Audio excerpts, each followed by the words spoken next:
Perfect. Hello, everybody. Thanks for joining. Super excited today to have Jake Dunlap with us from Scale Consultancy. So, huge background in GTM sales, working with a bunch of scale-ups.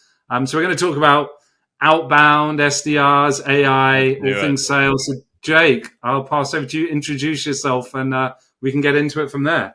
All right. What's going on, everyone? I'm Jake Dunlap, as he mentioned, CEO of Scaled.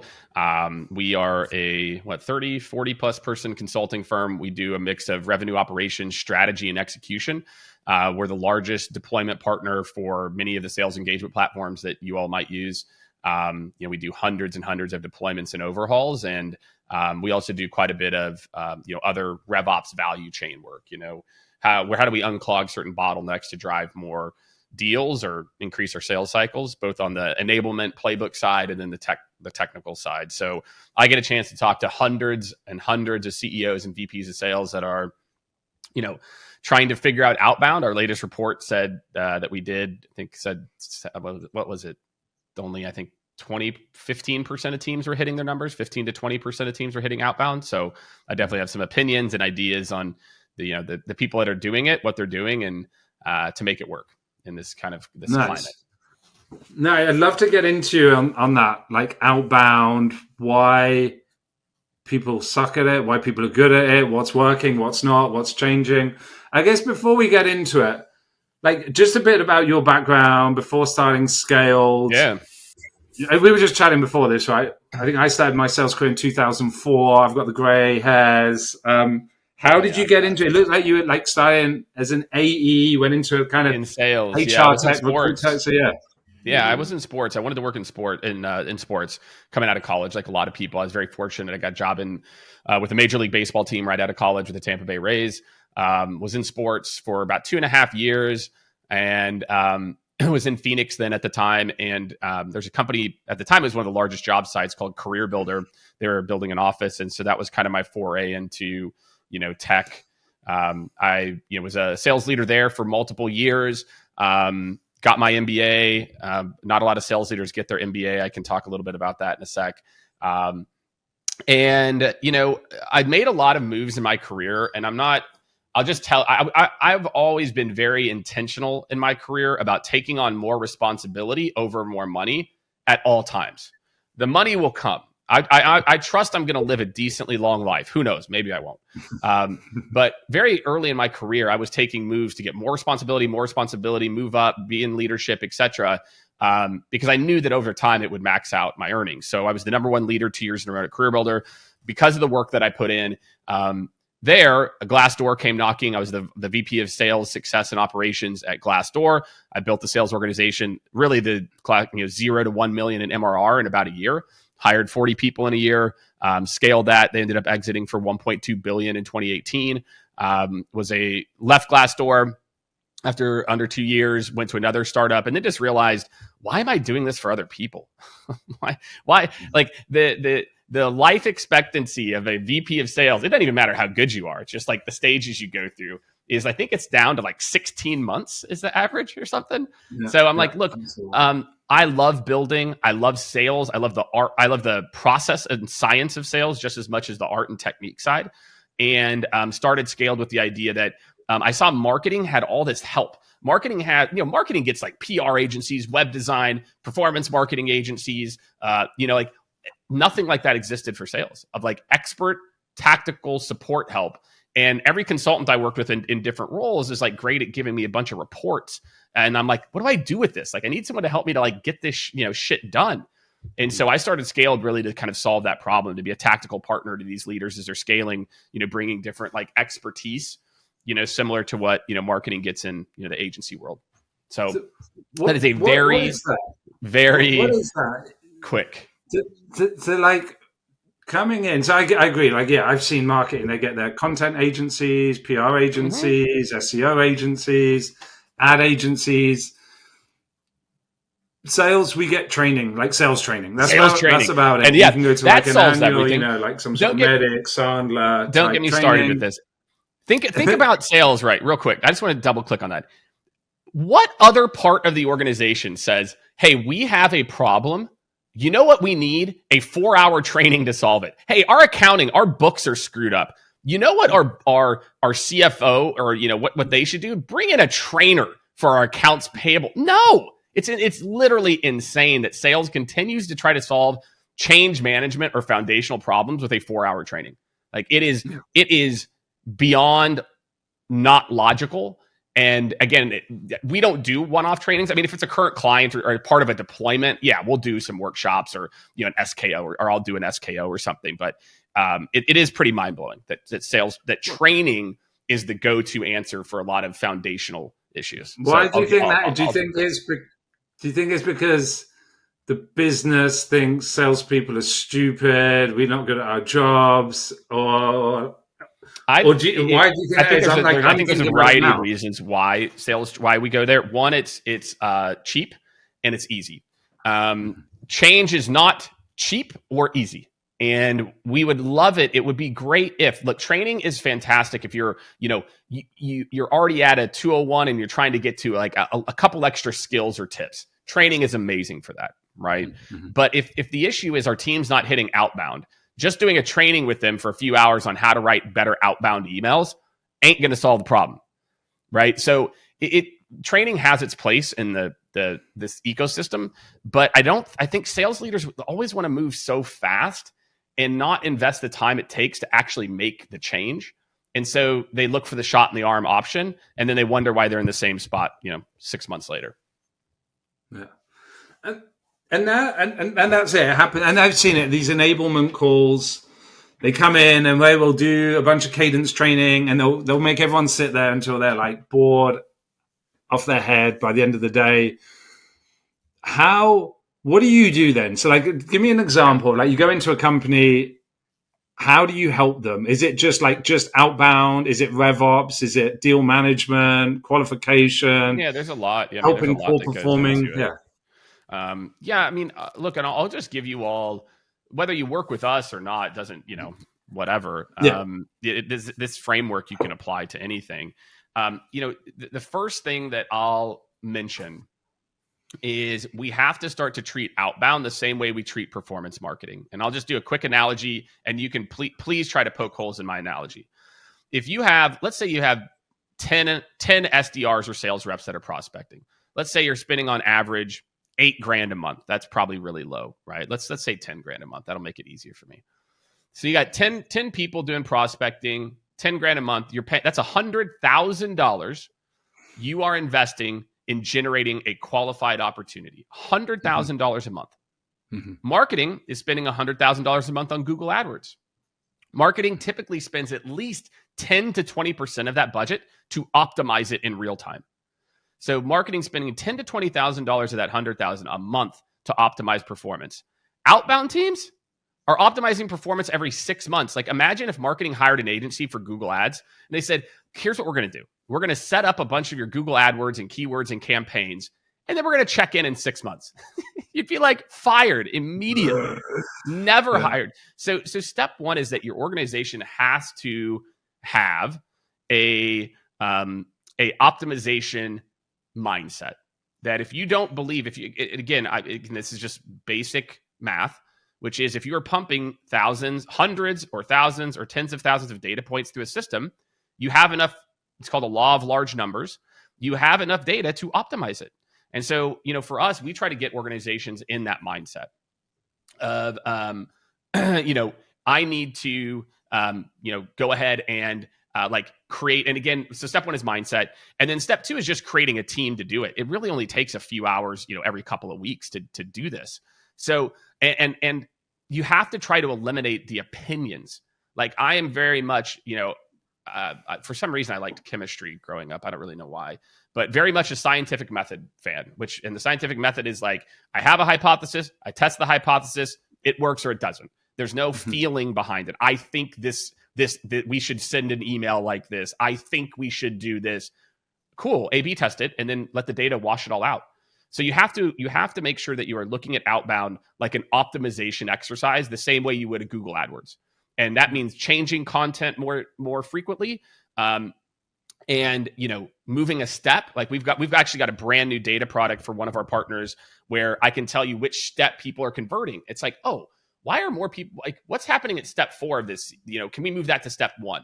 So that is the foundation of this, that if you want to be good at outbound, you have to have an optimization mindset. You cannot, this isn't a set it and forget it, type of play to be successful, in today's climate. Yeah, I like that. I was trying to poke holes in the ad analogy, but yeah, we are going through like ads at the moment. LinkedIn ads, we're a startup, we're spending like $5,000 a month. Our head of growth comes up to me and says, "Hey, what do you think of these? What do you think of these like 10 ads?" And I'm kind of like, I don't know, like this one's good, this one's bad, but I have no idea, right? Now, we have no idea what's going to convert. We have no idea who's going to click through. So the whole point was, we'll just test it as long as it looks half okay. And then in 2 weeks' time, we saw the data and it was clear what ad was working, what message was working, right? And we doubled down, tripled down on that. This is interesting. I'd like to pick your brain on this. Outbound is a data. Outbound is a science. It can be optimized. There's so many areas to optimize. ICP, seniority, subject line, length of cadence, channel, CTA, value prop, pain point. There's like 10, and I don't think people understand this, right? I think there's so many. Where do you start? Like, let's say you're a company, you're hiring your first couple of SDRs. You've been running. I spoke to a company yesterday, 10 million in funding. They hired 4 SDRs. 6 months later, they fired all 4 SDRs. Right. And they're saying outbound is not their fault. Yeah. Outbound is not a channel for them. Yeah. How do you start? What sort of data do you review? Where do you there's a lot, and companies are doing outbound in a really bad way today as well. Yeah. Okay. So let's, this is not that complex, honestly, my friends. It's the reason I'm smiling is, myself, Matt, who's been with me for 8 years, and Brad, our head of RevOps strategy, we ended up going down some rabbit holes. We met for about an hour and a half yesterday, and we're literally kind of going through sequences that we had written for customers in 2015, 8 years ago. These sequences were so much better than what I get on a day-to-day basis. And let me tell you why they were better. Okay. That back in 2015, sales engagement tools as a whole hadn't really matured to where everyone is using them. So people's mindset was, I've got to customize every email because I got to customize every email. There's no tool to automate this other than like a marketing automation platform. So people knew, like, if I'm going to generate a meeting, I'm going to have to customize some things and personalize them. And somewhere in the last 8 years, as these tools came to mainstream, we instead went the other way. We said, actually, we can do more volume with them. And that's not what was meant to happen. It was meant to do more, slightly more volume, but much higher quality because you don't have to remember who to follow up with. But instead, we moved to these sequences and cadences that were almost, email only, very little personalization. And then we wonder why it's not working. There's not, I was talking to another leader. I get hundreds and hundreds of cold emails a month. And I can count on one hand, maybe half of a hand, how many actually personalized anything. And by the way, personalization is like, I see you're the CEO scaled, or congratulations on your fake success, or whatever it is, right? That's not personalization. And the answer is ChatGPT. And that's kind of the rabbit hole that we went down for teams, which is, there is no excuse now with ChatGPT. I can quickly say, and I can even pull up a thread. You know what I'll do for the show notes? I'm going to send you guys a thread that you can share. But I can literally say something like, hey, I'm looking, here's what my company does, insert link to your product page. I'm trying to book a meeting with this company, insert link to their About Us page. Based on trends in the industry, and again, you have to use web-enabled ChatGPT. Based on trends in the industry, what are the top 3 ways we can probably help a VP of engineering? Boop. Boop. Immediately pulls it up. And it does it with such a degree of accuracy that it is amazing, the quality. So the answer is, you have to do some level of personalization. Just because something isn't automated doesn't mean it's not scalable. That is the number one fallacy in a lot of these organizations. They think for something to be scalable, we need to automate it. My friends, Tesla has human beings in their production line. It's not 100% robots. Human beings belong in the production line because it will increase the quality of the output, just like a Tesla, right? And so to really simplify it, that is how teams are winning. Is they're saying, look, we're going to lower our minimums maybe a little bit, but my expectation of the quality and the smartness and cleverness has to go up, right? Yeah. Like, we're not going to let you just hit send all as a part of it. So those are just some, I guess, like, it's interesting. Like 2015, 16, outreach, sales loft, they started coming about. Right. Then prior to that, I think there was was it Yesware was like one of the Yesware and Tout app for going back in time. Those are Yesware and Tout app had the market and just and they that's a really interesting one. They actually let me tell you what's interesting about those two. Those two tried to do product-led growth. They went bottoms up. They gave it away for free, let reps use it. Same thing with Mixmax. The people that won that category went top down. They didn't go bottoms up. It's a really interesting case study in sales strategy, which obviously I'm a kind of a sales strategy nerd. So they Yesware were like the first.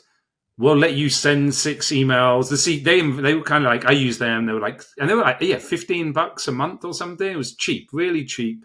And outreach was like $1,000, $2,000 a year. Sales led motion. They let you test it for a week. Exactly. And it worked, right? It worked. There was this moment where you used those solutions and people responded on email 3. And there was that stat, like 36% of responses come after email 3.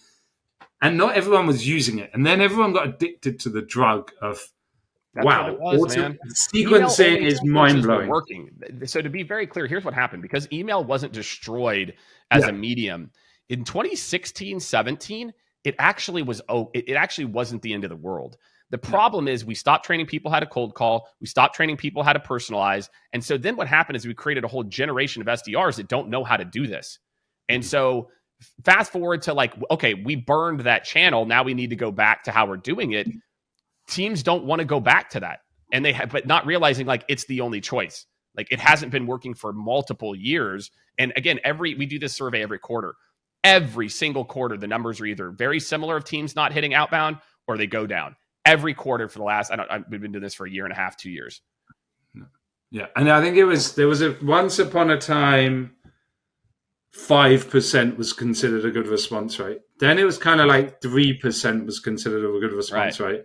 Now, 1% is probably 1.5 is probably a good response rate for most teams. And then out of that, maybe 80% of those are unsubscribed, leave me alone, take me off your list. But you're right, with some personalization, it works. So it does work. That's the crazy part. And there's just I think what people need to realize too, if you're listening to this and you are a frontline rep, or even a manager, if you're doing what I just described, AI will replace you. If your skill set is logging into a system and hitting send and uploading contacts, it's over. That job will be gone in a few years. Mm-hmm. So if you don't know how to be clever and care about your buyer, and by the way, these are the old school things. I need to understand my buyer and what they care about and be able to customize a message to them. This is the same thing we did 12 years ago or 15 or 20 years ago. If you can't do that, you will be replaced by AI. It is. And same thing as a leader. If as a leader, I don't add value qualitatively, I'll be replaced because ChatGPT is really good. Really good. I told this story earlier this week. I had ChatGPT help me to build a family operating plan for my family. I've got a 9 and a 5-year-old, and they're just bickering and always disrespectful communication. It built the most amazing operating system. We've already implemented it, and we made some tweaks to it, obviously. But my wife is happier. I'm happier. It is so transformational in its applications across sales and other places that the people that are going to be successful are the people that understand how to use these tools and are clever. And sales in particular, I think, is going to be dramatically affected by this. If people don't start to do what I'm talking about, and learn how to do personalization and get inside the mind of a buyer, which again, you can role play with ChatGPT and it can help you with that. You're going to be in for a rude awakening in 2 to 3 years. Yeah. Yeah, and it is really phenomenal. And I think you see a lot of noise on social where people will be like, this AI, I received this AI email. It sucks. I think my job is safe. And they'll just take like a really bad example. I'm like, if everyone uploaded the manual written emails they're receiving today, I guarantee that AI email is better than 99.99% stuff without that. And I think actually it's funny you mentioned the family OS. We've got like a 2.5-year-old who's I'm in the UK. I don't know how big Peppa Pig is as a show, as a kids show. My daughter loves Peppa Pig. Yeah, and then I just went to ChatGPT and like my daughter's called Sienna. Like, write Sienna a bedtime story she's a character in Peppa Pig, and the story it wrote was just so unbelievable. And now I read her a ChatGPT bedtime story every night. It's brilliant. Yeah, exactly. That's a really fun use case for it. Yeah, and now and in terms of how you're going in, you're advising scale ups, enterprise companies on outbound. How active are you with ChatGPT? What use cases are you working on with ChatGPT? Is it just messaging, or are you looking at other use cases? What are you thinking in the next kind of 12, 18 months? Wow. Well, now you're really opening up the can of worms here. So we'll put some links in the show notes to some of the things that we're doing. We've built out a whole sales AI prompt library in Notion. It's $50 to do it. It just covers costs for us. So we've built out the entire prompt catalog of everything you need to know about how to use it to generate more meetings, close more deals, work with your current customers, be a better sales leader. All that's in there. In December, I was just in California. I recorded for LinkedIn Learning the ChatGPT for Sales course as well. So I'm all over this, and I'm just going to tease out a couple of use cases. I'm not going to talk about better messaging. We've already talked about that. Yeah. But think about the quality of research, and maybe again, just like next level. Like if you use the web-enabled version of ChatGPT, which all of you should be, I can drop in a link. I don't even need to drop in a link. It'll go find it. But I can say, I'm trying, let's say if you're working like a mid-market company, I'm trying to book a meeting with this company, insert link to their investor relations page in their press release. Based on what they're talking about consistently as their top priorities for the company, and insert link to my solutions page, and you could drop 3 or 4 links. What are probably the top 2 or 3 themes that they're talking about where we can potentially help? And I'm trying to book a meeting specifically with Jake Dunlap. Here is a PDF of Jake's LinkedIn profile. Here's a link to 3 YouTube videos he did. Now, help me to book a meeting with Jake with these trends, knowing his communication style and what's top of mind for him to enter. My friends, Amazing. That would take you 2 hours to craft. Yeah. I can do it in 25 seconds. So and the quality, I mean, you cannot beat that quality of output. It's based on I can get a 22-year-old with no experience to sound like me, who's been doing this for 20-something years. That is the promise of this stuff, and it's delivering. To be very clear, this is not. It reminds me a lot. I talk to again to more senior leaders, even at bigger companies, and the way that they talk about ChatGPT and generative AI in particular, it seriously reminds me of the internet. It's like, we're concerned about data quality and data privacy, and if we give people access to it, it's like it's the same thing people said about the internet. That's just I could literally copy and paste that conversation to 1996. At a big company, like, well, if we give people the internet, they're going to search. Yeah, they're going to go to Pornhub. Who cares? It's much better to have the internet than not have the internet. It is much better to use these tools than not use these tools. Just so you guys know, ChatGPT does not steal your information. It does not pull your information into this hive mind and your company data. That's not how it works. And all the things we're talking about right now aren't really proprietary anyway. These are all publicly available things to do. So that is just one example. Another one is think about role playing. Hey, and you can give it in custom instructions. You can say, hey, this is the persona. This is what we sell to, blah, blah, blah, blah, blah. I want you to role play with me objections. And I want you to be a very difficult person to book a meeting with. Go. Role play. Pop, pop, pop, pop, pop. Right? So skill building. I can get 40 new meeting at bats in a week. It used to take me my first 3 months to get that. Right. And granted, it's not the same quality as a live meeting, but just the speed of quality work that is available for salespeople now to get better at their job is like nothing that's ever existed. So there's just so much opportunity there. And it's why, for me, it's so exciting. And I'll drop some links in here too that you can share and, do a weekly webinar talking about this with my friend Kevin Dorsey. And it's just, it's that important for everyone listening to learn about these tools. Yeah. Yeah. And experiment, play with it for a week, take a use case that you're dealing with. I was thinking back to I went into my first leadership role. I think I was like 29. I didn't know what I was doing. And I remember I had to hire 16 direct reports, like 8 SDRs, 10 AEs. And I had no idea what I was doing. I had no idea how to be a leader. I had no idea how to mentor people. And every single one of those 16 people is a different personality. They learn in a different way. They take feedback in a different way.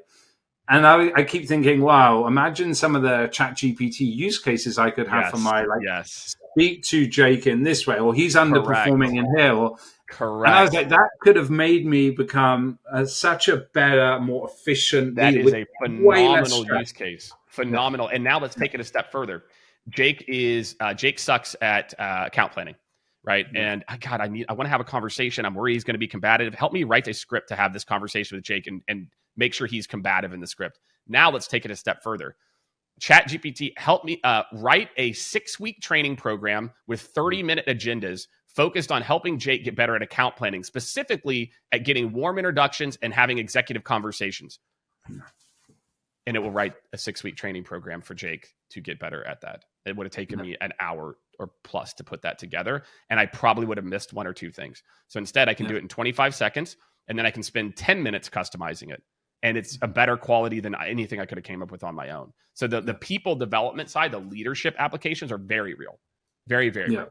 And that one of the hardest things about being a leader is obviously the people management side of things, and then different personalities, and it becomes stressful. You start getting for me, I would get extra stress with specific employees, and this would have just been a way to help me. Hey, I'm learning that this guy is pissing me off because he does these same 3 things every week. But they could recommend it hey, maybe try this, maybe do that. And I didn't have that voicing mentor leader I could go to for that. So final few kind of questions here now. You touched on outbound. Where do you see this heading? The next, there's at last count, maybe 3 months ago, I think there was 1 million SDRs in the US alone. Yeah. VC money is becoming, it's becoming harder to get. Round sizes are getting smaller, but there's still action there. Where do you see the future sales team? Are there going to be SDRs? Are we going to move to full cycle AEs? AEs. I've been talking about this. It's tough to give blanket advice. Here's what I would say: that we're going to have to go back to focusing on quality and teaching people how to interact with other people, because the bots are going to get really good at just interacting with themselves, right? And getting down the funnel further and further and further. So I think, yes, you're going to see more teams go to full cycle AEs. Candidly, we went too far. The SDR role is meant to be a training ground for AEs, and it became an email content copywriting job. So I think you're going to see, if we're going to have, for the steps, we're going to need humans in the loop. We are going to have to make sure that we're investing in our people. And again, not doing a 1 hour training, but really it starts with onboarding. Again, getting people up to the most important thing you can do. And again, we've built a whole onboarding curriculum with ChatGPT with this, is get people up to speed on your buyers, the trends, what's happening in the space. I remember when I started at, go back to Career Builder, I got a binder paper that was this thick, that was only industry trends. And then when I went into leadership, that I would drill my teams on what is the very first question when they asked me to count, what does the company do and how do they make money? right? That's my very first question. If you don't know what an industry does, a company does, what a buyer persona goes through, you can't customize anything. And so I think we've got to go back to where, whether it's an SDR or full cycle rep, we have to train them on the industry that we sell to, the buyer personas and what they're going through, and go from there. So that I don't know which way to go. It's whatever your cost of sale can handle. But I do always believe AE should own part of their own prospecting, 20% at least. And I think you're going to see more teams do go full cycle, because it just creates a better customer experience too. The same person that's been trying to get a meeting with me is also on the call and can add value. So I think there's some customer trends that are pushing that way too. Yeah, I think I've seen just, and I don't have any data. This is just my firsthand experience. Yeah. I've seen that every company I've worked for is the top performing AEs are always also the best performing, like outbound. They have that cadence, daily cadence, an hour, 2 hours a day. They're always top. They're always top every time. And because they know the buyer, right? It's not shocking to hear that, right? Because they interact with the buyer later, so they know what they hear and then can translate that into quality messaging. Even if you're not going to do, call it personalization, it's about being relevant, that I know what this industry is going through. One of my favorite chat GPTs, I was like, okay, help me to write this, but use a lot of like this industry's jargon. And and it can like teach you the jargon of the industry. And then like you can add that to your outreach, and that really separates you. They're like, oh, this person gets it. Like, oh, they know what RevPAR is or whatever if you're selling to hospitality. So yeah, there's a lot of opportunity for the people that are going to invest in knowing their buyer, being relevant, etc. Yeah. I'll have a look at your prompt. I'll pay the $50 to have a look at your prompt list, because it sounds super cool. It's good, man. I'm telling you, it's good. Because people have got so creative. I remember this was one I came up with. I probably subconsciously stole it off someone else though, but it was in the first line of the email, create a joke based on their persona or their previous experience. And it will come up with some absolutely brilliant, and we've seen some really good responses. People think it just makes them laugh. They'll mention something about their previous company experience, where they're from. They tie it back to the value prop. You can get really Chat GPT is funny. It has a good sense of humor if you can train it in the right way. So I recommend, if you haven't tried the joke one, try that for sure. Yeah, there's a lot of things you can do there about raps and poems too. Yeah. I think that's how they get everyone hooked. They start off with the poems, and then they get you to the jokes, and then they go from there. And final question for me, in terms of what trends you're seeing with your customers today around adoption of Chat GPT, AI, tool consolidation. What are you seeing market trend wise? What companies are doing? Yeah. Well, ChatGPT, look, your reps are all using it. So just so you know, again, we've done some surveys. 70% of sales reps said they're using it at least once a month. And I think it's 20, I can't remember the exact stat. Maybe it's 20 to 25% are using it at least weekly or daily. So your tools you're already using it. Companies need to get a strategy for how to harness it at each step. And that's obviously what we do, right? So we've got a series of workshops and some other things. And look, we're a RevOps consulting firm. The reason I'm jumping all over this, and I've been so, public about a lot of this, is just because of the impact. You will very quickly see wow, Jake, usually what happens, people are like, I never thought of that. And it's like, I'm just getting started. If you haven't thought of that, let me give you 18 other ways that you can use it.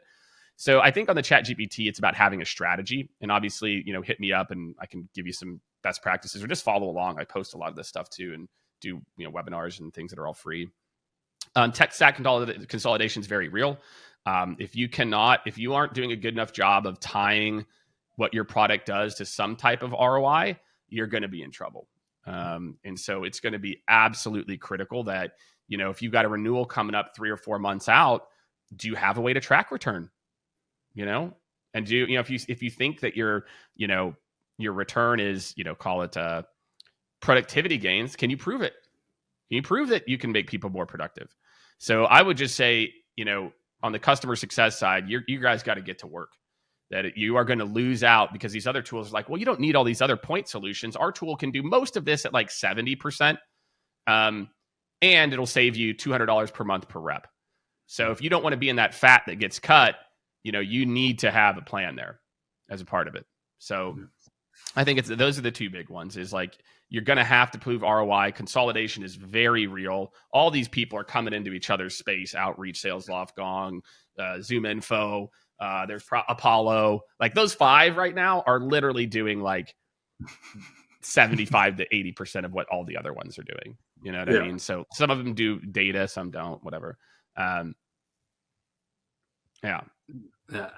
anyway, that's what I'm seeing. And it's very doable to show ROI. You can't be lazy. You can't just be reactive and look at, they're logging into the tool. Usage is an indicator. It's not the indicator, right? So it's the real indicators. Are they driving the outcomes that they originally bought your product for?